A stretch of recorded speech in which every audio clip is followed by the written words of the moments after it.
James, you can ignore my text. Welcome Yeah, in. running a little late today. Oh, that's all right, man. What's happening? Oh, nothing, man. Just busy trying to get the wife and the kids out the door for holiday plans, and like looked at the clock and said, "Oh no, that's not good. I got to get on the radio. I got to go work." Well, just for an hour, James, and then actually, that's not true because as soon as we're done, you're gonna have to do your other job of covering the Sacramento Kings, the hottest team in professional basketball. James Ham. We.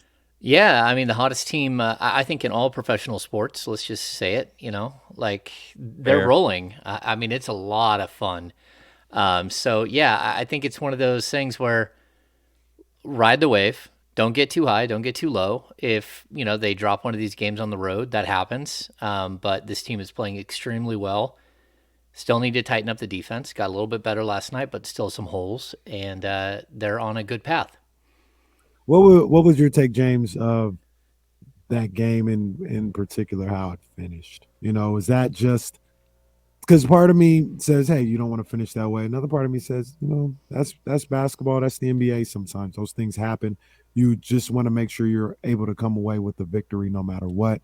They were able to do that. But what do you think about the way that game ended?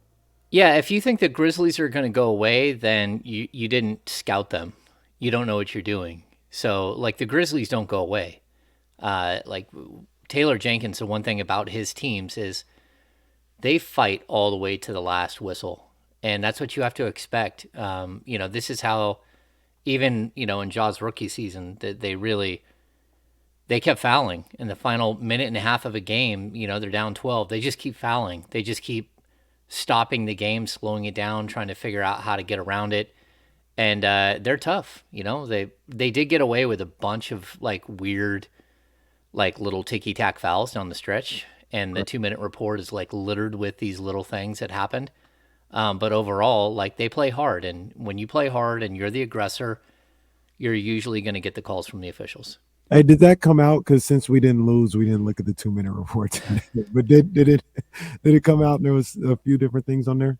Yeah, the one thing I thought that might be on there was the final foul call on De'Aaron Fox. Right. That was not. They called that correct.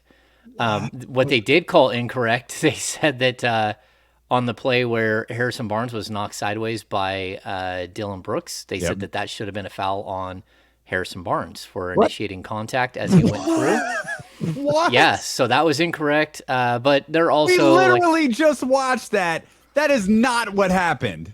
yeah, they called that as Barnes in that position, and he went through a defender and knocked a defender off his line, and Come then on. the other one there's supposed to be a 5 second call with like the 3.7 Yeah. seconds left. There was a 5 second call there. It wasn't called, and then on top of that there was one more. Oh, the Fox turnover. They said that Dylan Brooks fouled Fox on the Fox That's what I turnover. thought too. He found him on and that's the one thing that I thought. I didn't know if I was being a little too ticky tack or whatever with thinking that should have been a foul. But when I saw a different angle, I was like, oh, I think he kind of fouled him a little bit. And yeah, I was wondering if that would have been on there. Yeah, there were three mistakes that went in favor of the Kings in the final 2 minutes, and one that went in the favor. I think it was 3-2, 3-1. One that went in favor of the Grizzlies. It's a really hard game to officiate, and I mean every single one of those plays could have gone a different way. And then you look at the Fox The foul at one the that end of the couldn't game. is the Harrison Barnes Dylan Brooks play. I don't know how you're interpreting that any different than Dylan Brooks running through Harrison Barnes and turning him around and knocking him to the ground. That's what I saw too. I'm very surprised that the league kind of went that way with it, especially since it doesn't matter. You won. So like outside of that, I mean, could the Kings ever get that call that John Morant got on Fox on the No. final play? No, No. we've seen it this year. Yeah. Absolutely not. No, Right. repeatedly. Yeah, and I love, they caught Jaw on camera talking trash to Malik Monk saying, don't miss it, and then he went down and missed the 3-pointer that would have actually tied the game, and like if he would have hit all three, he would have tied the game. And again, I'll point this out. That's why people who, especially when it comes to like the was it the Herter one, which where Herter's fouled right at the end of the game. Kings were down three. Klay Thompson clearly fouls Herter. Just because Herter was, got 3 free throws didn't mean he was going to hit 3. Yeah. And so you just don't know. And so I would like to tell you that the Kings should be on like a 9-game run or an 11-game run or whatever it might be if they would have won those 2 games. But at the same time, you got to kind of look at it and say, let's just be realistic. You don't know what would have happened. Herter's missed enough technical free throws this year, and he missed two big free throws in the game last night. So you just never really know. That's always bizarre. I was just about to say that. Like Kevin Herter, for as much of a sharpshooter he has been, I feel like he should be a better free throw shooter than what he's been so far this year. And I think career wise he is, but so far this year he just, he's left a little to be desired there. So I hope that turns around. Yeah, I would agree with you there. But I'll also tell you this: like he doesn't get to the line, and he's a career coming into the season. I can't see the numbers coming into the season, but as of right now, he's a career 76.9% free throw shooter. He's shooting 64.9 after those misses last night, and the good thing is that he's averaging 2.3 per game. That's kind of like what I kept telling you guys early on. If he just gets up to 2.5, 3 free throws a game, and he starts shooting 7 or 8 or 9 3-pointers a game, this guy's easily going to average between like 16 and 18 points per game, and that's right where he's at. That's like Joe Harris, I think this year, shooting like 52% from the free throw line. Like, what? One of the great shooters in the game today, and you can't make a free throw. I think it was interesting too. Mike Brown last night in the game, he did a hack of Adams. Yeah, that was good. That was a good call. It was a good call. I mean, he hit 1 of 2, so it didn't work out because those things, realistically, you need to have them work out a little bit better than that. But that's why a lot of teams don't, try to do that. But that's a 25% shooter. You got to hope that he'll miss both. How do you think, assuming you didn't talk to him, so how do you think Mike Brown felt following last night's game? I think he, like, deep down, I think he was probably pretty satisfied. His team made adjustments on the fly. His team played defense. They shaved a whole point off of their defensive rating in the game last night. So they went from 114.9 to 113.9. That's huge. And that just tells you that they were really solid defensively. They still have the same problem that they can't block shots. And, if you let guys inside the circle, inside the key, you're going to be in trouble because you just don't have anyone who can block shots. Mm-hmm. But when you consider that, Keegan Murray had a bad game, that most of the bench unit wasn't that effective, guys like Trey Lyles, Terrence Davis, even Davion didn't have like a bunch of points. Malik Monk started off really cold and then turned it on in the second half. When you consider those things, just like everything wasn't rolling, that's a really good win against a very good team on their home court. And so that's how I would look at it. That's the one game this season that you really didn't look good is when you lost to Memphis at home and you just went into their house and beat them. And the thing that I said, James, is, I want to, if I'm coach or I'm one of the players, like I want to play better just like everyone else. I don't want those last 4 minutes to happen at all, just like everyone else. But you don't get style points, for wins and losses. And we thought that the Kings weren't playing bad at the beginning of the season. Well, it didn't matter. The only thing that mattered was they were 0-4. Right. So now when it's on the flip side and you had a shaky finish and you get the win, you say, hey, we'll work on that. Let's get the win and try to move on from that. So that's kind of the way I look at it. Yeah, learning how to win games is a process. And I think the Kings are doing an amazing job in the process of actually getting wins while learning how to win. And we can't just think, oh, they learned how to win, it's over. Like every single game has a different life and a different personality. And you got to figure out a way to win each one in a different way. And sometimes it's just smashing someone by 30. But other times it's like, look, blowing a 12-point lead and letting a team in the door in the fourth quarter and fighting through it and getting the buckets you need, hitting the free throws you need. I mean, Harrison Barnes was tremendous. For as much grief as people have piled on Harrison Barnes this season, man, that dude was just ice cold down the stretch. Hit all of those free throws, but even before that, he was huge. He came up big, and people could say, "Oh, well, he got killed by Jaren Jackson Jr. It's like, okay, who wouldn't have? Like he's got like 3 inches on Harrison Barnes. Yeah. Like that's a big dude who's going up and over the top, and a big dude with fresh legs because he never plays. So you're looking at like a matchup that's bad, but someone else needed to step up too. I thought he did a really good job, and I think he's been really good for about like 6 or 7 games. Yeah, people like James Ham and Kenny Caraway who were just so frustrated with Harrison Barnes and were trying to move him, and they think Kenny was trying to bench him for KZ Okpala, and just Wow, it'd be your own people. It'd be your own people. shameful behavior, shameful behavior from all involved. That's hilarious. No, Harrison has been, and Mike called him he was kind of the steadying force. He was the guy who settled them down when everything was going so wrong for them in the fourth quarter. But the guy who built that 12-point lead before it evaporated in those final 4 minutes was De'Aaron Fox. And up until that point, like De'Aaron had just completely outplayed Ja Morant. He had outplayed everybody on the floor again, and he just continues to emerge. His game obviously isn't at an all-time high, but the only thing higher than his game right now, I think, is his confidence. His confidence level is through the roof. And when he said the other night, I think I can get any shot that I want, he's showing that on a night-to-night basis. Yeah, but he also wasn't lying. Like the spacing on this team is crazy. He can get any shot he wants at any time. I think what's crazy too is that he's a guy who has struggled with his 3-point shot throughout his career, and it's not just like this straight B line up to the 45% or something. But every game he's showing you that he's trying and he's getting better. Even on the crazy play where he hit a shot right at the end of the third quarter, I believe, where he ducked up and under and went around a guy. But when he went up for that shot, I don't know if you guys were watching. He went to fight to get up, and he straightened his shoulders and squared him straight to the rim and hit the shot. And it was like, holy cow, that's just not a player that we've seen before at all. And the fact that he had 5 3-pointers in that game, absolutely tremendous. I think he came into that game shooting 38% from three, and I'm going to guess he took another step forward after that game.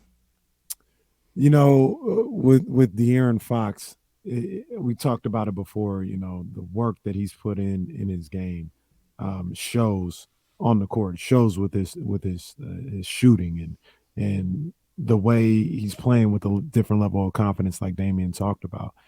And I hate that the last 4 minutes of the game happened the way they did. And, he had a turnover that now we see shouldn't have been a turnover, should have been a foul and all this other stuff, because I thought he played phenomenal last night.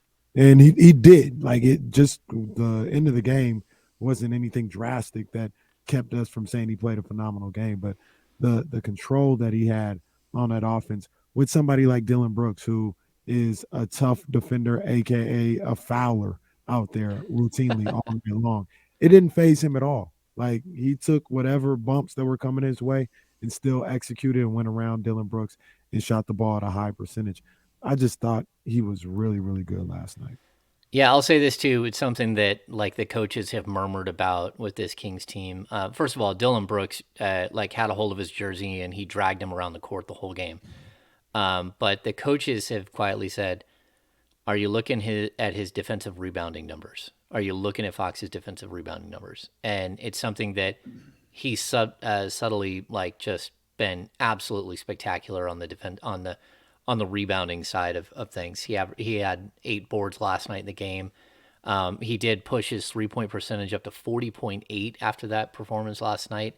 Wow. But we're kind of seeing that from all these guys. And when you're facing Steven Adams and you're facing a team that's super long, super athletic, and really, really good at protecting the rim, at keeping you out of the paint, at blocking shots, at getting on the glass, everyone has to help out. And the fact that your point guard, who again is a career like 72% free throw shooter coming into the season, is shooting 84%. Like every single thing that you could have pointed to that was an issue with De'Aaron Fox, he seems to have fixed. And to me, it's really, really remarkable, just the leaps and bounds. Like last season, so for his career, his defensive rebounding percentage is 10.7. This season, it's at 16. So he's basically at a small forward or even like a stretch four type rebounding level. And those are things that matter when you're trying to win games. I think there's a real possibility he's in contention for most improved player of the year. You remember he came in third once before and he We wasn't happy we about that. we looked at Ja's jump and then Julius Randle's jump, and they're comparable to what De'Aaron. I mean, Ja's jump was pretty big. It was like 8.5, 9 points, and there was growth in his shooting percentages and all. But in terms of the points per game jump is pretty big, but the percentage jumps from field goal to 3-point percent to free throw percentage is incredible. Yeah, I'll tell you this. Like, first of all, he's in line to win the Western Conference Player of the Month for sure. I mean, he won the award for the week this last week, but he also like he's been a finalist 3 other times in the first month of the season. So I'm going to say that he's got a good shot, especially with the Kings' record. If they pick up a couple more wins to finish out this month, he's got a really good shot to be Western Conference Player of the Month. I mean, he's got to be like if he continues this way, not only is he an all-star, but you have to start talking about like third team all NBA. Because if these numbers do translate and they do hold up all season long, not the 40% from three, but the rest of the numbers, the points, the assists, the rebounds, the wins, all that stuff, then like why not? He is right now one of the best players. When you're nominated every week for Player of the Week in the Western Conference, that means you're one of the top 5 players in the Western Conference for that week. And if you've been that 4 out of 5 weeks with one win, that means you're one of the best players in the Western Conference right now. And so I really like just the way he's playing. It's so good to see. It's so good to see like the weight lifted off him and him just going out there and having fun and going at players, like he hasn't backed down at all. And I think it's really, when he's pulling up from 18 feet, does everyone in the building think it's going in every single time?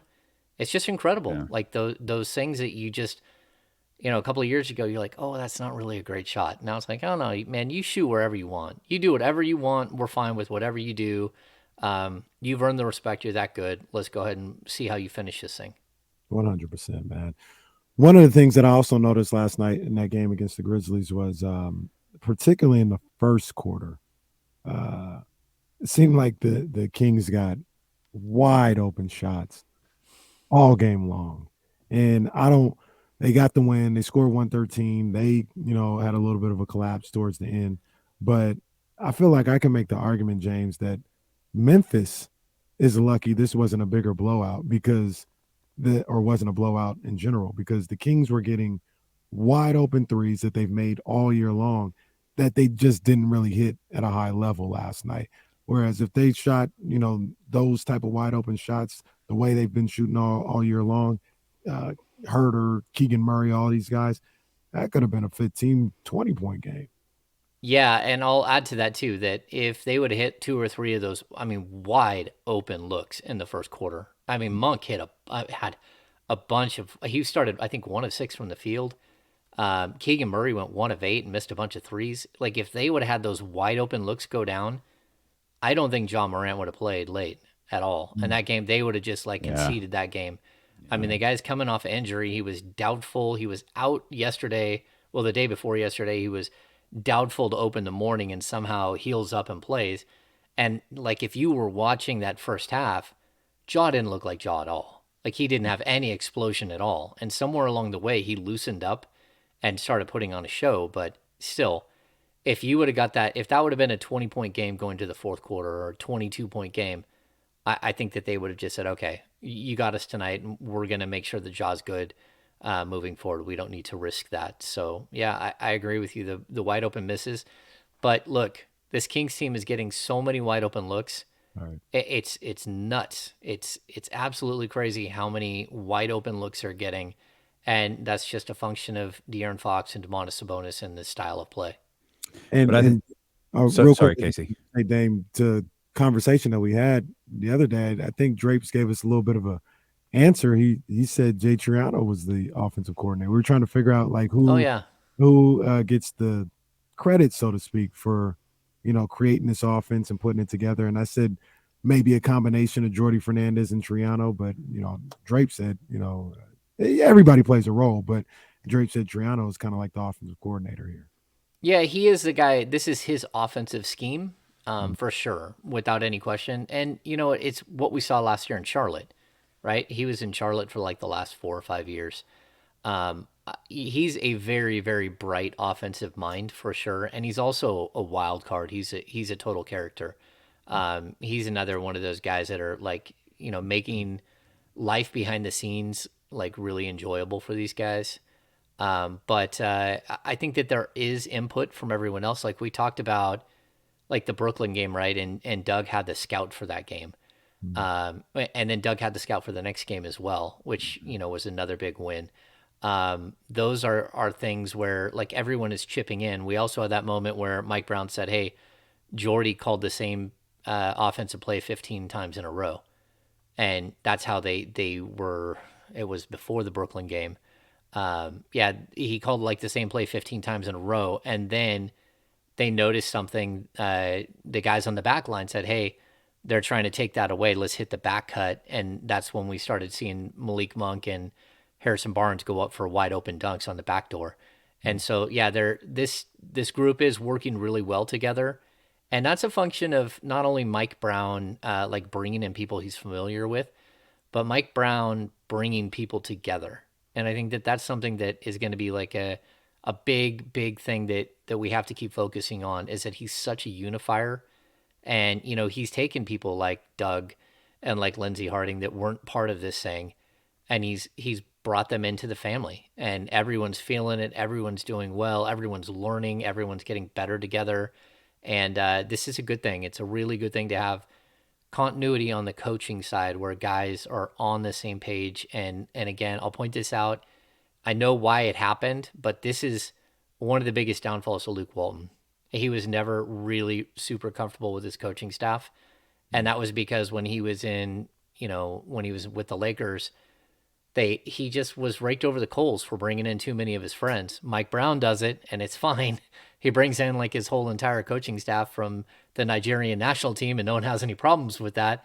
But Luke Walton really heard it in LA, and then when he went on to the Kings, he tried to do something different, and it all felt like no one was on the same page.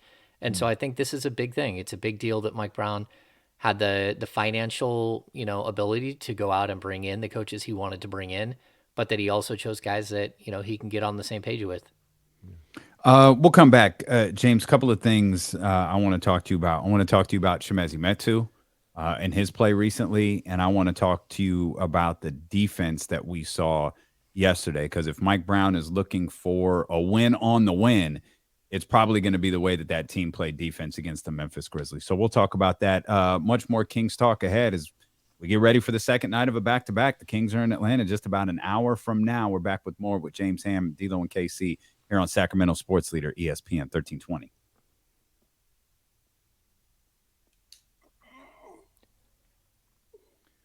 Hammer.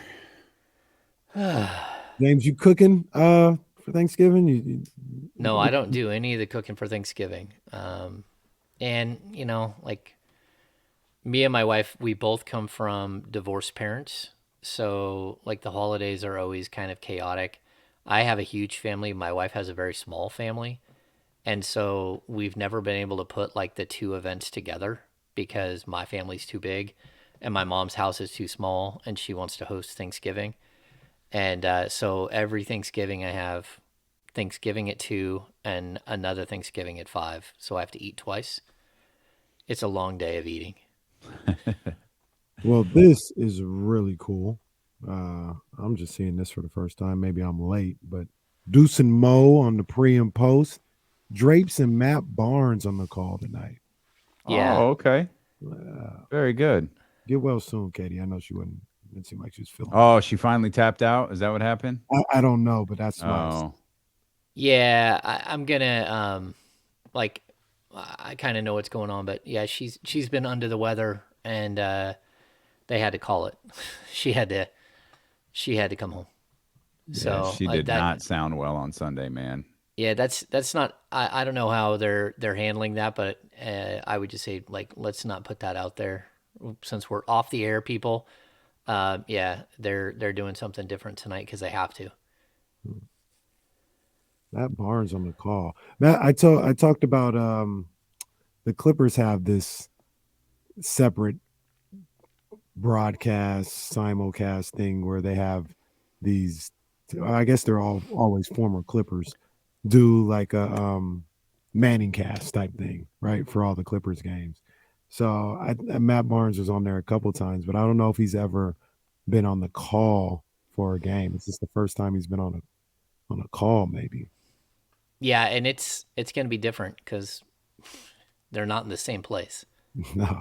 Oh, so I was gonna ask, did he just take a flight this morning and hoped everything went okay? Oh, wow, so that's what they did with Jerry last year when Jerry did it with Mark a couple of games because Katie, I think, had a sick child and had Yeah. to leave the road, and Jerry was. Yeah. Oh, that's So, tough. That's yeah, tough. it's gonna be a little complicated. We're gonna do a live show after the game tonight. The Oh, Kings very Beat nice. podcast. Yeah, Wait. so with Sean nice. and Brendan. Do we have any updates on off the record? The next off the record? No, I don't yet. It's soon though. Like I think next Thursday doesn't work for our guest, but the week after does. But Excuse like me. it's like tightrope walking with a guest every once in a while, and so you want to make sure that you don't say yes, this is happening, and then have to back down afterwards. I'd rather push people out than have to reschedule. Yeah, I gotcha. Yeah, I do cook Christmas though. I usually I make a big giant prime rib. That's sort of become our tradition like the last 3 or 4 years. That's good stuff. Yeah. I like to cook. I don't. I like Need to to get cook better too. at that though. Need to get better. I like to cook.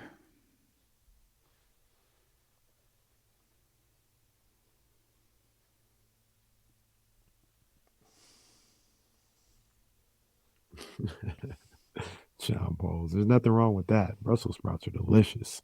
Mm-mm. Yeah, buddy. Yeah, I'm making Brussels sprouts this weekend. Got the balsamic ready for him. Oh, yeah, buddy. Brussels sprouts are You deep. roast them babies perfect. Mwah. Nope. Oh, come on, Hammer. You don't like Brussels sprouts, Sam? I don't like Brussels sprouts and I don't like squash. Oh, Ham. Come on, I ain't man. never had squash. I don't think I'd like squash, but I know I like me some Brussels sprouts. That's funny. Love them. Yeah, y'all are missing out. Brussels sprouts. They gotta be cooked perfectly though. If you undercook them, doesn't work. Overcook them, not as good. You gotta cook them perfectly. Rob, I do not smoke my prime rib. I don't have a Traeger. I slow cook it in the oven.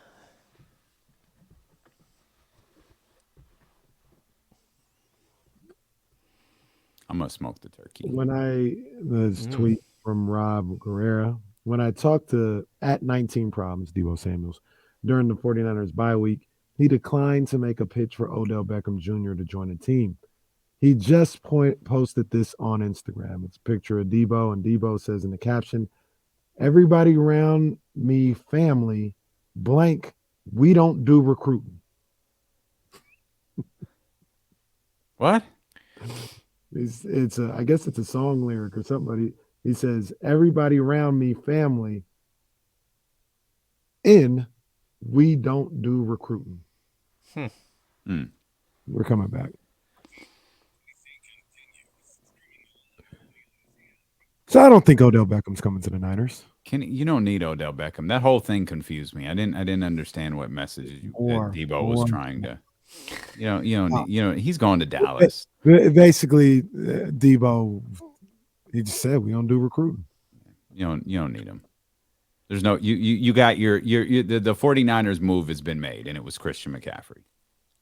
I like the receivers though too. I do like the receivers. Like you've got Ayuk, you've got Debo, my boy Juwan. You've got Christian McCaffrey. Yeah. you've got a lot of guys who could get. You don't need Odell there. Yeah, you got Mitchell, you got Kittle. Yeah. You're good. You're good. Well, we just the more the merrier. Stop being greedy. Knock it off. Whatever we need to do to bring home number 6, that's what we need to do. I'm so mad about this too because I shouldn't even be stressing about this. We should have 10 already. I knew that's where we were going. We shouldn't even have to be stressing about this. Have a good Thanksgiving, everybody. Oh no! Here we go. Yeah, we're just gonna both of We should have us. 10. We should have 10. But you guys know what it is. I've already broken it down. The ones that we should have that we lost.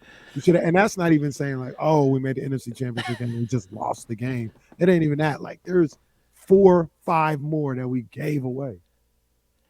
Yeah, you know what? Like this kind of feels like if you were to add Beckham, it would kind of feel like was it the '95 season, which is a season where they went out and they got Yeah. We went out Dion, but they just kept. and Norton. Yeah, they got everybody. They went out and just like, hey, we got all this money. Let's go ahead and do all this. Mm-hmm. Yeah. You can still come to the parade though, Damien. You know what I'm saying? You can still come. The fake Super Bowl win parade? Is that where we're gonna have a fake Super Bowl? No, the one when we win get parade? 6. You can definitely come when we get 6. I could just see you with making a D'Lo and Casey shirt with all the Super Bowl trophies and then like 4 hologram ones on the side, which should have been. That's the should have beens. Yeah. We got the most wins in league history for sure. Let's transition somehow from this to Shemezi Metu. And I don't know how. I'm steering the car back to where we're supposed to go. There we go. What's that? So Jamezi agrees with me. Fine. Let's he's from go. Freeport, is he from Freeport? He a Niner fan, so he agreed with me.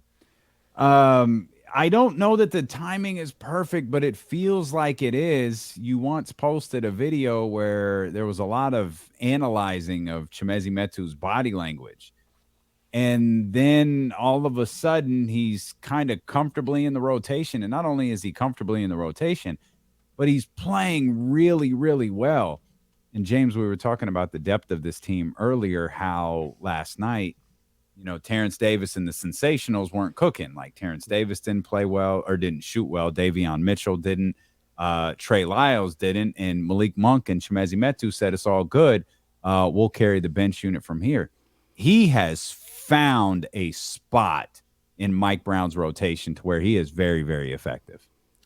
Yeah, I totally agree. I mean, like Mike Brown's going to want him to continue to keep getting better, especially on the defensive end, especially as a rebounder, all of those things. There are moments where he does really good things in those situations, but there are also moments where you're like, okay, man, we need you to rebound. You're going to have to do more than what you're doing right now. And the same thing goes, like, he's averaging 0.1 blocks per game this season. And if you can get up and dunk like that, you should be able to block a shot. But I think the best thing for me is that Chimezi is shooting 58% from the field right now, and he's a career 47% shooter. And that's with this year's numbers mixed in. He's only averaging 1.2 3-point attempts per game this year, and he's only shooting 14%. But that doesn't hurt you. The fact that he shoots those probably helps you because it makes people at least pull out a little bit and draw out to the perimeter a little bit when he's out there. I just think whatever it is, a light bulb went on. And he realized that if he's going to be not only part of this team, but part of the league, like this is what it has to be. You have to buy in and you got to play by the rules. Whatever Mike Brown's rules are, you got to play by them. You got to be good at what you're supposed to do and don't do the other things. Like set good screens, roll to the basket, move without the ball. I think that was the biggest thing for me in the Memphis game. He just kept moving. And all of a sudden, he's there for a wide open dunk. Well, he didn't just happen to get there for a wide open dunk. He moved and he moved and he moved until his teammate found him. And there he is at the rim. And so I'm really happy for him. I think he's improved greatly. And I want to see, a continued improvement from him. But just get better at what you're doing. And, we're not even hearing at all that there's going to be like a Rashawn Holmes resurgence at some point and that, we're just kind of waiting for him to get back in the rotation and figure things out. That's not been part of the discussion at all. It's all about like this team is rolling. The players who are playing are going to keep playing and they're going to focus on this group and move forward. And you heard it, in the Kevin Durant clip from his podcast, where he mentions Metu. He's on the scouting report for other teams as, hey, we got to respect the fact that he can shoot. Now, they look at the percentages. I guess they don't worry about that. I don't worry about that either, because when he gets the ball wide open from three, I feel like he is capable of hitting that shot regardless of what the percentages say. But him being out there and being that type of threat, it does its job in itself, where it still opens up the lanes for Monk and Davion. And if he's out there with Fox or something like that, and him having that threat of being able to be a shooter from that 4 or 5 position, that accomplishes a lot in itself. Yeah, I think even watching the game last night, the one guy that you started hearing murmurs on social media about is, man, if the Kings only had Brandon Clark, right? That's the one guy you're watching. Memphis has a couple of guys that could really help the Kings, but Brandon Clark, that type of player, they don't have. That if you do have a guy like Jaren Jackson going nuts, you stick a Brandon Clark on him. But of course, they can't stick a Brandon Clark on him there because they have Brandon Clark, and it's their guy. But the Kings are lacking that one extra thing, and you hope that Metu can watch Brandon Clark and kind of become that guy. But also, when you're watching Brandon play, you're like, why can't Rashawn Holmes be this guy? How come Rashawn Holmes isn't this guy? What exactly happened to Holmes where this couldn't be who he is on this team? And I think it's really, really strange, especially like one of the problems that you have with Holmes is he can't play next to Sabonis. Well, Brandon Clark plays that same style and he does just fine next to Steven Adams. And Steven Adams can't even pass. He's not even a guy who gets you open. So, he's not a guy who spaces a floor with his passing ability. So I really do think that, Metu could be that guy, but Rashawn Holmes could somehow find a way to be that guy. Or the Kings need to go out and still find that type of guy, the guy that can block shots, that can rebound, that can get you some buckets, who's aggressive, who's, just sort of an animal in the post and fighting for every 50-50 ball. There's just no chance they're going to test out the man's Queta. Maybe. I don't know. I think that they're really happy getting him as much experience as possible at the G League level. Mm-hmm. Like, they've got plenty of time with him. There's no reason to rush it. They, even after this year, he's still a restricted free agent. They still can bring him back on minimum scale deals and all that stuff. There's no reason to risk it right now. Maybe down the road, but look, this is a team that all of a sudden is the number 3 seed in the Western Conference, or you have to start looking at this thing differently at some point. They could easily fall out of that and go right back to the 9th or 10th seed in 3 games, because it's so tight with everybody right around 10-6, 10-7, 11-7, 11-6. But at the same time, this team is, if they're going to make a move, it's going to be to get better now. You can kind of see how the shift is going to happen, that, you might add pieces that are short-term deals, where maybe a Jay Crowder didn't make sense 2 weeks ago. Maybe he does make sense now. Maybe a player like that starts to make more sense than they did before, because your objective was to somehow get into the 8, 9, 10 spot. Now your objective might be to, okay, maybe we can become seed. Well, not 1, but maybe 6, where you're safe from the play-in tournament. And so that's what you got to start thinking. How do we get there? And what pieces do we have that can get us there? And can Rashawn Holmes and something get us a piece that makes more sense for our team and stuff like that? So, yeah, I definitely think that they're in a spot where your objective starts to change if you're Monty McNair. 1 seed. 1 seed. Let's go. Are they going for it tonight? They're going for it tonight. That's right. James, I was thinking about this on the way into the studio today, and talk about a move to kind of solidify themselves as a playoff team. And I was just trying to wonder. I was wondering, well, what move do they have? Obviously, you got Rashawn. Alex Lynn's expiring. I think TD and Harrison Barnes have played themselves out of trade discussions for I don't want to minimize the type of party it would be, but if you were talking about going to get Brandon Clark, I don't know if you trade Harrison Barnes the way he's playing for Brandon Clark? Like what moves do they have? Is it just Rashawn Holmes? Is that it? Yeah, I mean, I think you still have to lump some of these guys in there because if you do bring in a piece, some guys will lose playing time. So if I'm like being completely honest, and if you're the Kings, you've got Alex Len, you do still have Terrence Davis, where you have a lot of depth at his position. You got Trey Lyles at 2.6 million. You got Alex Len at 4 million. Like you can get up to 20 million without damaging like your core 6-7. And if you could do that and bring in someone that can be a game changer, then you have to at least consider it. But like we have to make sure that one of those deals materializes. And this Kings team, they've got to be smart because you do have Sabonis money coming up in a couple of like in 2 years, a year and a half. You are still going to have other players that you want to bring in. You got to consider what you're going to do with Harrison Barnes, and so you can't just go wild here and expect to like throw all kinds of money at it. This isn't the NFL where you can basically take a guy's salary and turn it into some crazy signing bonus and then free up a bunch of cap space. That's not the way the league works. So, yeah, I would say that like being aggressive here and going after players that make sense for you right now, it might be changing, but also you are going to need to improve. If you're going to keep going like this, you need to add more wrinkles. We all can see what's missing. Like no one is missing. No one is watching a game and going, "Huh, I wonder why that keeps happening."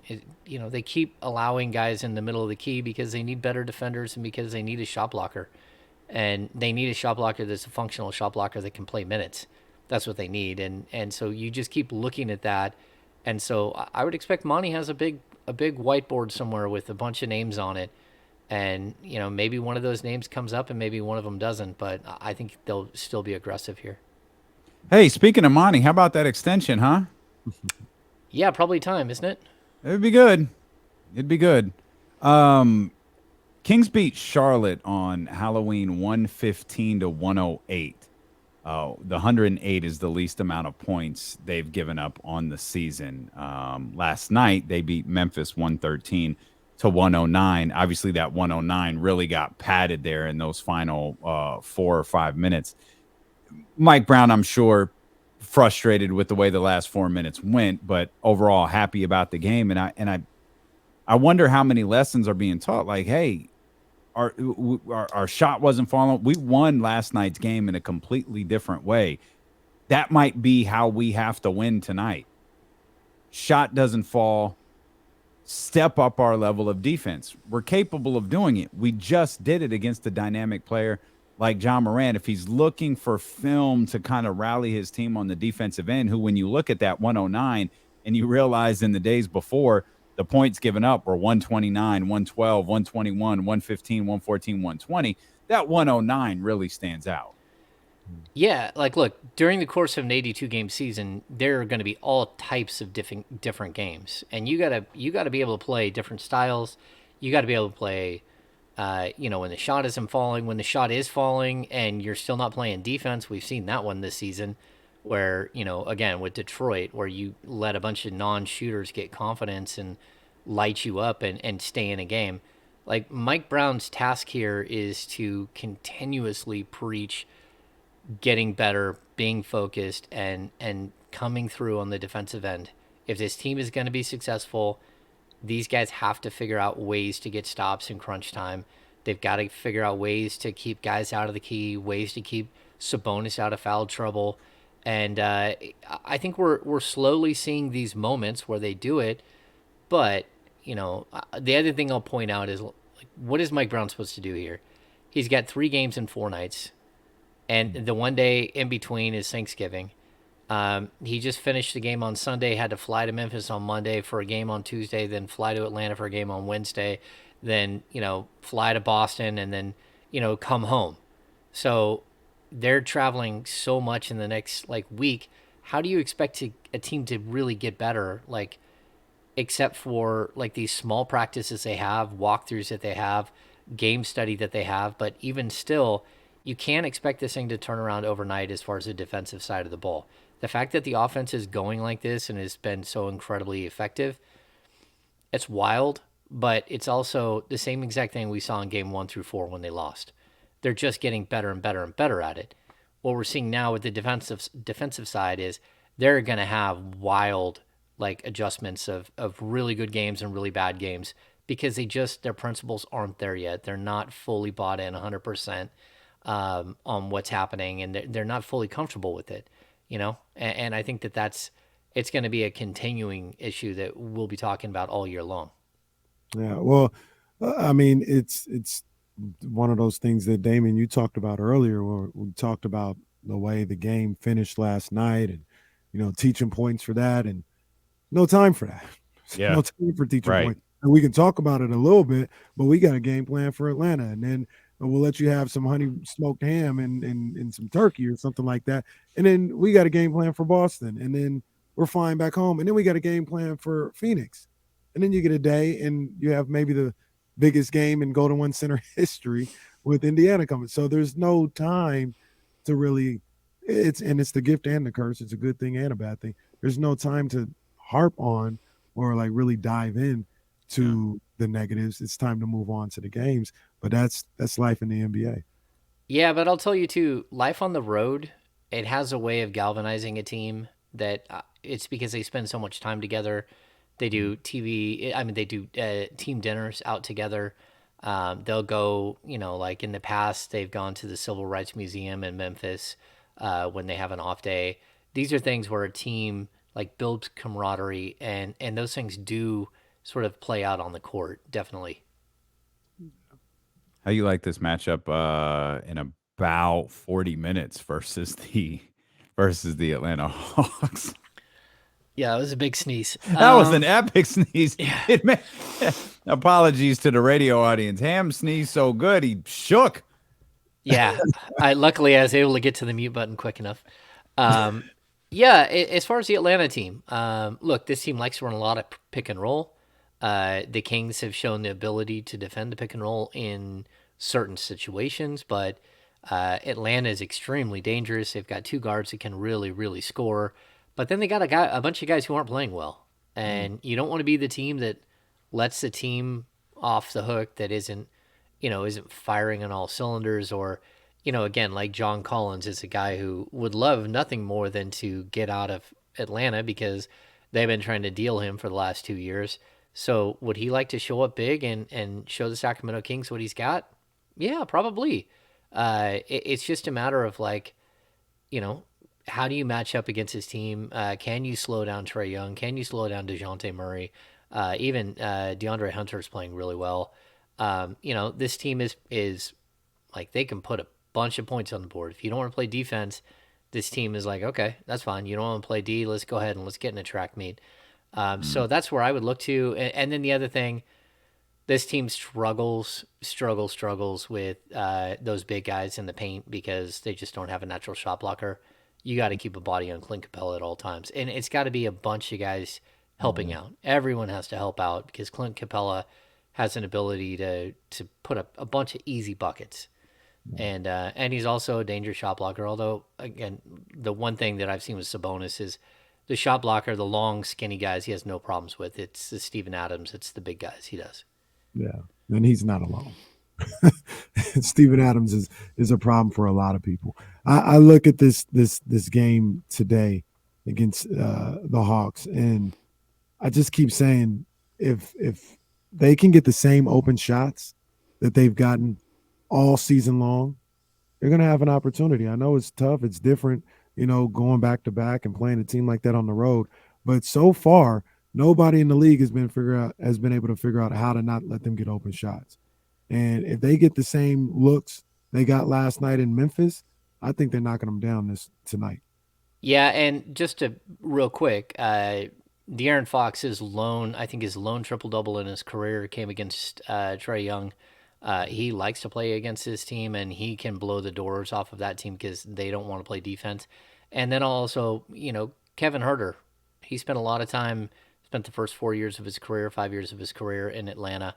He'd love to torch these guys. Look for these guys to like step up and have a big moment here. And, You know, eight is just sitting there waiting for you. Go take it. That'd be crazy. Let's go. Revenge game for Kevin Herter. Revenge Tonight's Herter. the night. Kayvon going back to Buckhead. Kayvon is back. Magic City, let's go, baby. That's inappropriate. I'm sorry. Kayvon going back to Buckhead. Let's go. We appreciate everybody for being with us. Have a great holiday, partner. Have a great weekend. Ohio State is going to beat the crap out of Michigan. Not. And I don't care if Oh, Jazz blue. is in labor in that exact moment. I'm going to text. I'm going to call. I'm going to FaceTime. I'm going to post videos on social media. I gave you a year. I ain't giving you another one. Yeah, bring it on. You, Reggie, Io, all y'all, bring it on. We're going to the horseshoe and doing it again. All right. Good luck this weekend, in all Thank you. seriousness. Not that you're doing anything. Jasmine, if you're listening, good luck this weekend. In all seriousness, I hope everything goes smoothly. And Kenny will be back when he's ready. If that's Tuesday, Wednesday, Thursday, whenever it is, Kenny will be back when he's ready to do a radio show. Yes, sir. Yes, sir. James, appreciate you. Happy Turkey Day. Happy holiday to everybody listening. Thanks for the love today. Thanks for the love so far this year. And we will be back Monday. 7-game, 8-game, 9-game winning streak. Where does it stop?